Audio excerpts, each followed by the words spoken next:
Okay, what's up? Yeah.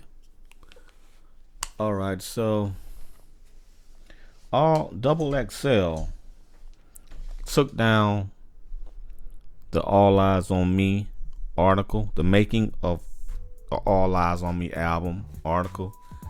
They took it down for some reason and re-uploaded the original magazine copies, and they re-uploaded it at such bad quality that you can't even read it.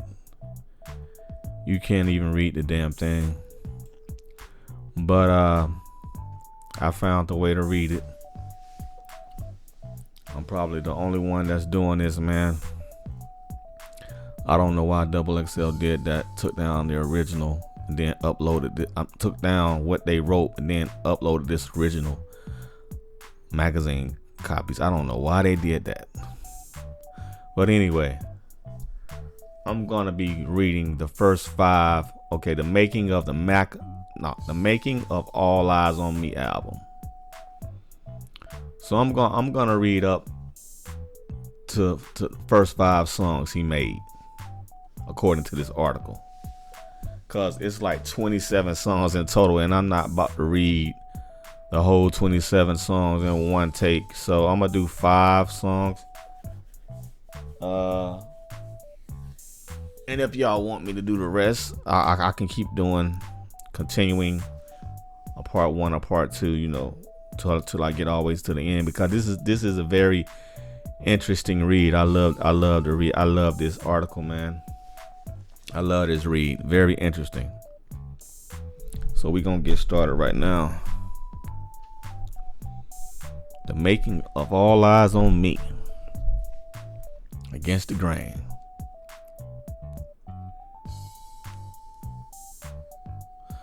Okay. Oh yeah. And also, if I'm reading too slow for y'all, you can always hit the speed up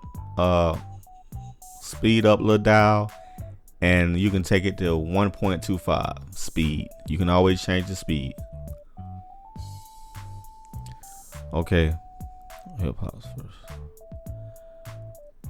Okay, I'm just gonna read it. When Tupac was released from prison and into the arms of Death Row Records. Hold up, this is a movie, man.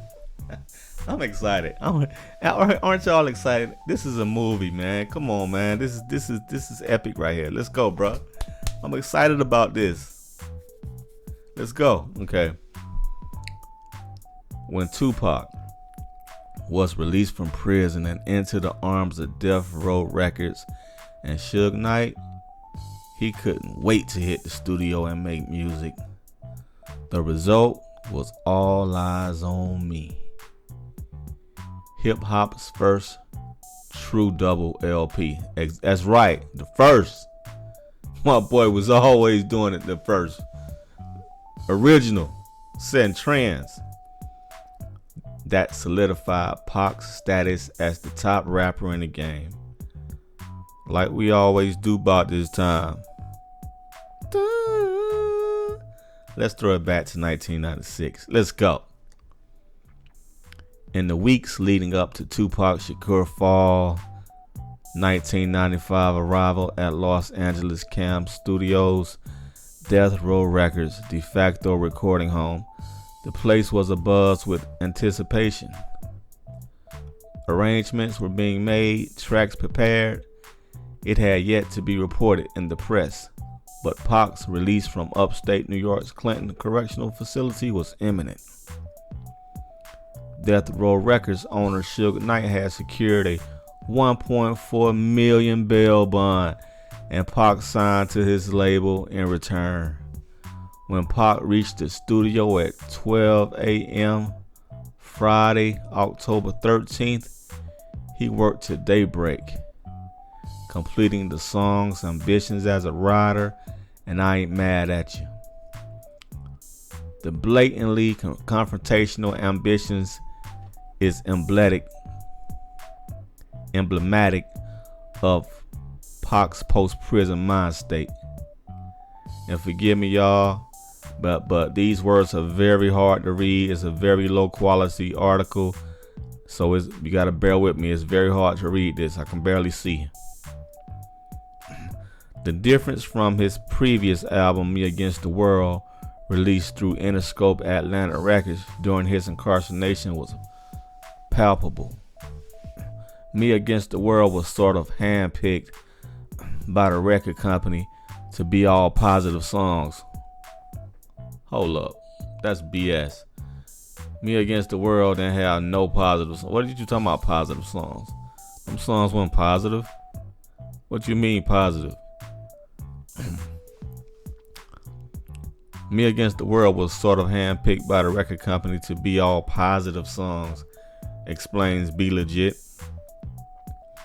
who appears on All Eyez. All the material he wrote during that time, that was expressing who he was. He wasn't able to use.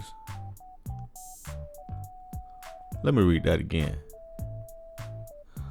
All the material he wrote during that time that was expressing who he wasn't able to use. Okay. So when he got out and got with Death Row, it was like he could say anything that he wanted to. Pac monopolized both of Can-Am's rooms, churning out music at a blistering pace.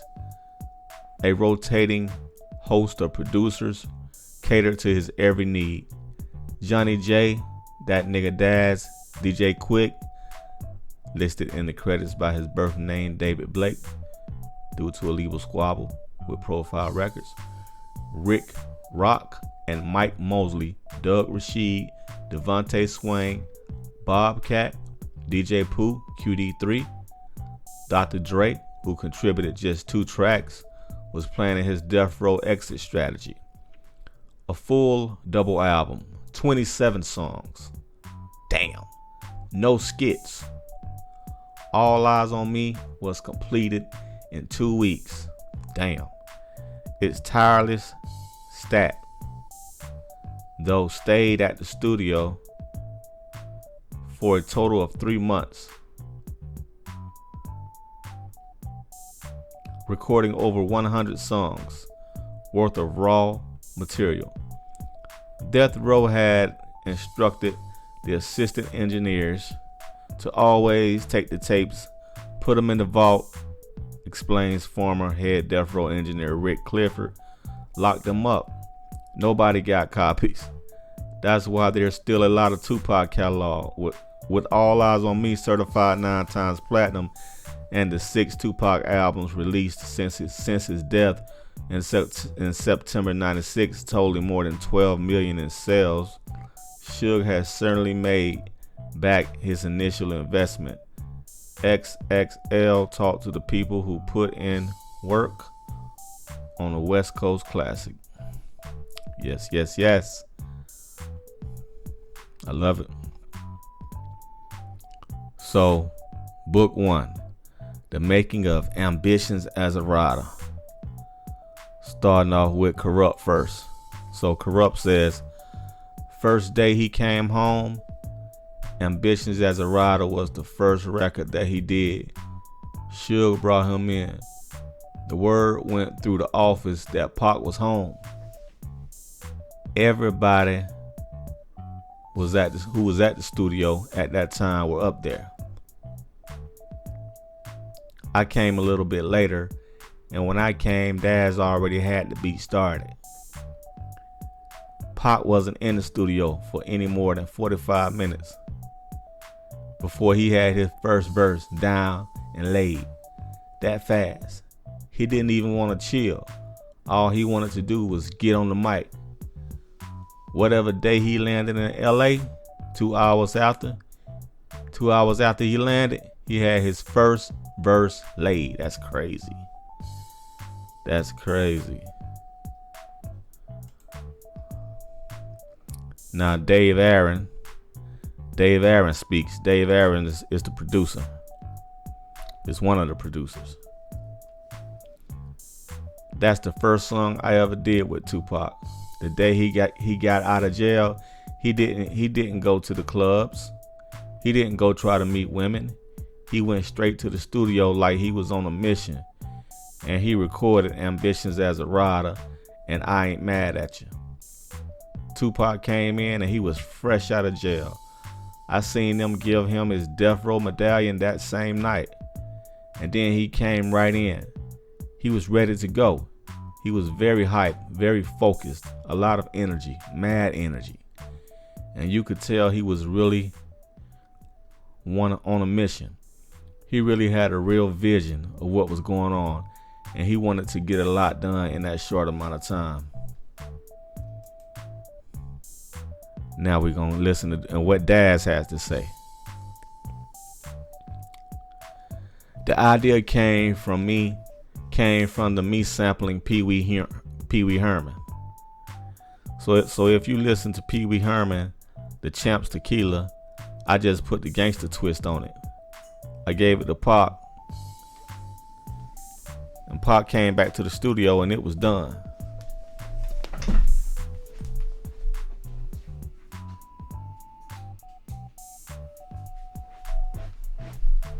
Yeah. Let's get back to it. Excuse me, y'all. Alright. So that was them talking about ambitions as a rider. Next, let's hit them talk about the making of All About You. It's all about you. One time. Every other city we go. Okay. Hit now making the All About You. Nate Dogg. This is what Nate Dogg had to say. It was me, him, and Snoop, and we were talking about all the girls that we had seen before. The whole thing came from a video shoot. We were at a video shoot, and it was so funny how if it wasn't Snoop that knew the girl, Tupac knew her, or I knew her. It's like, damn, everywhere we go, we see the same girls. And that's how the song came about. It was the same as it always is. A little liquor, a little weed. We alright. Pop was one taking his verses. He did that a lot. We were having so much fun. The song just came out. Hold up. I don't know if this article. I'm gonna see. That don't even sound right.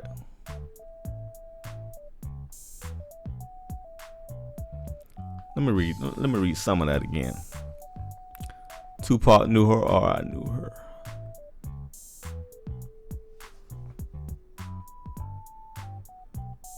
Well, he said Pop was one taking his verses. He did that a lot. Okay, that was right. All right. That just didn't sound right. Okay. All right. So now let's hear what Johnny J have to say about the making of All About You. That was one of the most hilarious records I ever done with Tupac. I used Cameo's old school cut 1986 single Candy. Nate Dogg, Snoop, everybody sitting around on speakers doing their thing. Next thing I know, Nate Dogg sings. Every other city we go, every other video. I'm like, Nate, I know you gotta be fucking playing. They're like, nah, man. We're dead serious. That's the hook. We're talking about video hoes. Oh, man. So now this is what Drew Down had to say about it. It was me, Pac, Psych, Rage, and a couple of outlaws in the studio. We always had bitches in the studio. The only thing crazy was the outlaw niggas. Fatal Hussein and Yafafula were gonna get on the track. It was like an interlude at the end. I did the beginning, ad-libbing.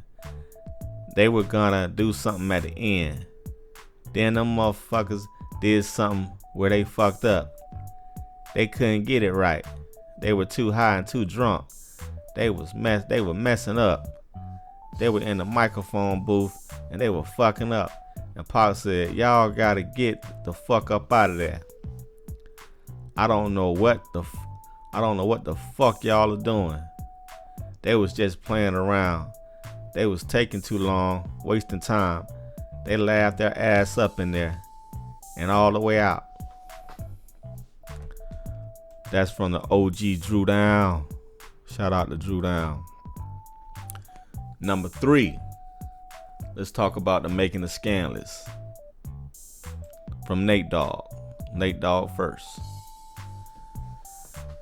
The song was done in 10 minutes. The beat was always already made. Man, these motherfuckers can't write or something. That what it say? The beat was always already made. We don't go in the studio and wait on nobody to make a beat. We never stay in there long enough. Like working with Pop was like working with your little brother. He was a little wild motherfucker full of life. He got an opportunity and ran with it because he didn't want to be on Death Row Records. And I think he had a 3 or 4, I'm not sure what kind of album deal he had, but he wanted to get off. But he wanted to get off though, so he pushed out at least 2 to 3 songs a day.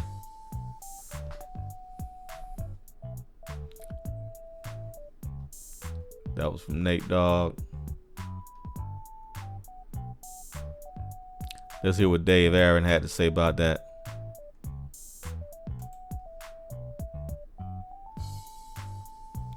Well, yeah, Dave Aaron. Man, the person who rewrote this article effed up, man. I can't read everything what Dave Aaron said, man. I'm gonna try. Pac was demanding and very difficult for some people to work with. He had run engineers out of the room before. He was easy to work with if you gave him what he wanted. He wanted to work fast, quickly. He didn't want to mess around with a whole lot of things technically. So you had to have put together right away. He didn't come and want to record, not from the top of the song. But when he first walked into the booth, he'd say, drop it into record, drop it into record. And he'd start talking that shit. He would come in and jack people's time because he knew his stuff was more important. He had a sense that he was important. Let me try to read this. Okay. That was scandalous. Man. I don't know who writing this other stuff. Forget it. That was scandalous. Now number 4, got my mind made up. Got my mind made up. Get into Corrupt. Now, this is what Corrupt had to say. The original record was me, Rage, Redman, Method Man, and Daz. I told Daz, man, this is not the one we need to drop. No, I told Daz, man, this is the one we need to drop. This we need to put this on dog food. Cause we did it when we was making dog food. When Pop came home, we put it up for Pop. Like, you want this record? Pop was like, hell yeah, I want that record. And he dropped his verse where Rage was. Cause Rage said she'd put her verse on something else. And that's how that record made it on Pac's album. Me, Method Man, and Redman, and Daz, and Rage. That was the original record. And Inspect the Deck was on it at the end. That's him. You hear him at the end. Wish this bliss. Wish this. That's Inspect the Deck. I went I went and picked up Red and Meth and Deck personally and took them to Daz's house. We knocked the racket off in about 3 to 4 hours. It was a done deal. And then we didn't use it because Daz wasn't feeling the mixing. Because Daz wasn't feeling the mixing and doing all that. We end up taking it to Pac. When Pac came, because Suge was like, when it's time to work on a project, everybody needs to give everything to whoever project it is. Sorry, y'all, but this damn article hard as hell to read. I'm trying my best, man. This shit is so blurry. And this other article not reliable, cause they're not. Some of the people's testimony is not being put in the other article. So let's see what Daz has to say about that. About got my mind made up.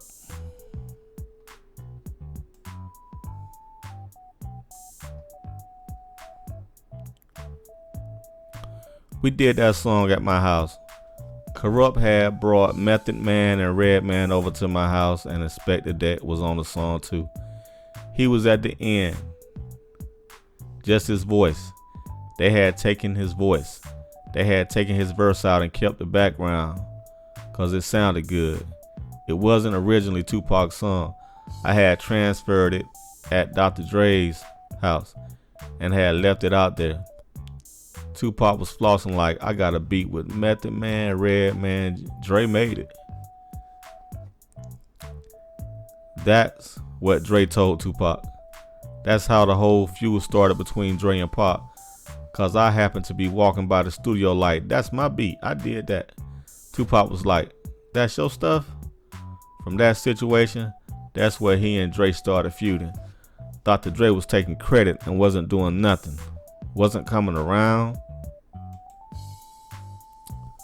Alright. Now we're going to song number 5. How Do You Want It? Song number 5. How Do You Want It? Let's hear what Dave Aaron had to say about that. Danny Boy was originally on the hook. I already had it mixed, and at the last minute, Pop wanted to put KC and JoJo on it. Maybe that was a decision between him and Suge and whatever. I don't know.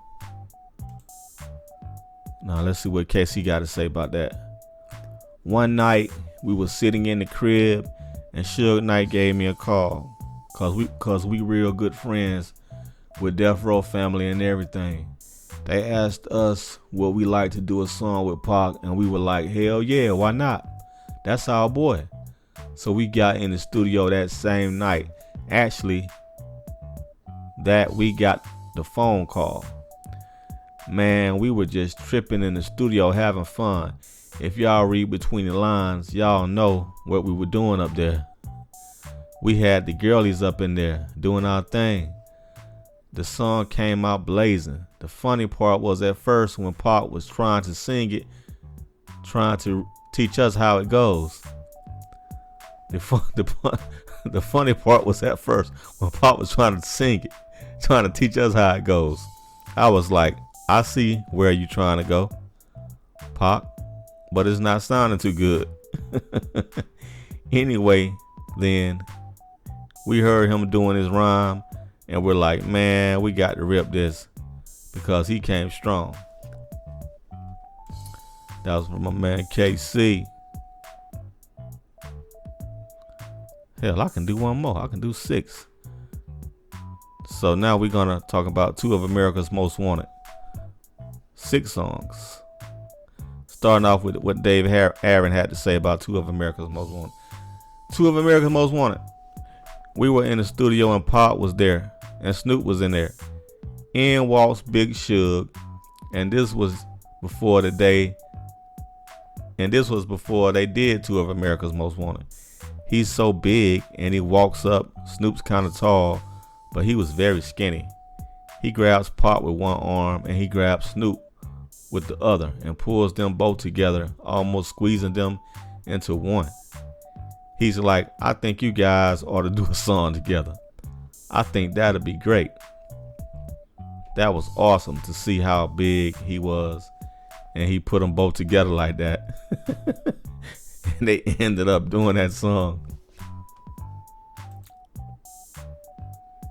Now let's see what Daz has to say about that. Pop was going to court. Snoop was going to court. There was a lot of chemistry between them. Let's see what Rick Clifford had to say. I think Rick Clifford, I don't know, I think he's the bass guitar, I'm not sure. Anyway, he probably a producer. Pop was very adamant that the album was spontaneous. Everything that you hear, everybody got one take. They couldn't go back and fix anything. Pac said that number one. Hip hop is different from R&B. If a guy can't get out and spit 8 to 16 bars, he's not ready yet. Then he said he loves the first take because there's a certain feel to it. He said if people go back and try and fix it, they would start thinking about it. They would lose the feel. They would mess it up. So the only one who refused to get out there like that was Snoop. Snoop said he'd come back tomorrow and do it. I think Snoop went home and wrote his stuff, learned his stuff, came in and knocked it off. First take. All Snoop said was, wait a minute. You ain't gonna put me out on one take. I'll come back and do it tomorrow. Bam. That's it, y'all. Glad y'all stuck with me through the end, man, trying to read this article. I don't know why XXL did that, bro. But that's 6 songs I reviewed. The making of All Eyez on Me. Very interesting, man. I'm loving this article, bro. I'm loving it. Hope y'all enjoying it. And I'm gonna do a part 2 soon, man. We out of here. Once again, it's on. Holla.